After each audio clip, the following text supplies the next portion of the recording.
Hi hello నమస్తే. ఏంటి మరి సంగతులు? నేనైతే రోజు ఆ సిటీలో ట్రాఫిక్ హారన్ సౌండ్లు వినలేక ఈరోజు బయటకు వచ్చేసానండి.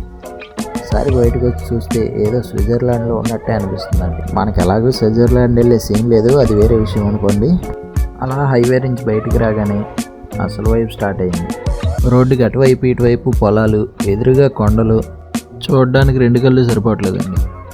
అలా బ్లూటూత్లో పాటలు పెట్టుకుని ప్రకృతి అందాలు చూసుకుంటూ వెళ్తుంటే దీనికి మించి ఏం కావాలి చెప్పండి. అలా నిదానంగా వెళ్తూ ఉంటే మనకి ఇక్కడ దగ్గర బంధువు ఒక ఆయన ఎదురయ్యాడు. మీకు కూడా చూపిస్తా చూడండి. ఆగితే ఎక్కడ టోల్ గేట్ ఫీజు అడిగితేనేమో సైలెంట్గా వచ్చేసాను. అసలుకే అక్కడ కిరణ్ కుమార్ అన్న ఒక్కడే లేడు, వాళ్ళ బంధువులందరూ నేసుకుని వచ్చాడు. ఇంకా మన మ్యాటర్కి వస్తే ఈ పచ్చని పొలాలు, ఈ వాతావరణం చూసాక ఇక్కడ ఒక ఎకరం పొలం కొనేద్దామని ఫిక్స్ అయిపోయానండి.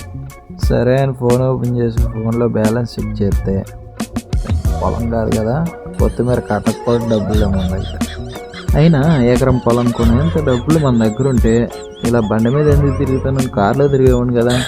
అయినా ఎందుకులేండి ఇవన్నీ తలుచుకుని నేను బాధపడి మీకు బోర్ కొట్టించడం. సో ఇదండి ఇవాల్టి నా moto vlog mini relaxing ride. ఈ వీడియో మీకు ఎలా అనిపించిందో కమెంట్ బాక్స్లో తెలియజేయండి. ఇంకా మీకు ఈ వీడియో నచ్చుంటే లైక్ చేయండి, ఇంకా సబ్స్క్రైబ్ చేయండి. ఈ చిన్న క్రియేటర్ని ఆదుకోండి ఫ్రెండ్స్. మళ్ళీ ఇంకో వీడియోతో కలుద్దాం. Bye bye.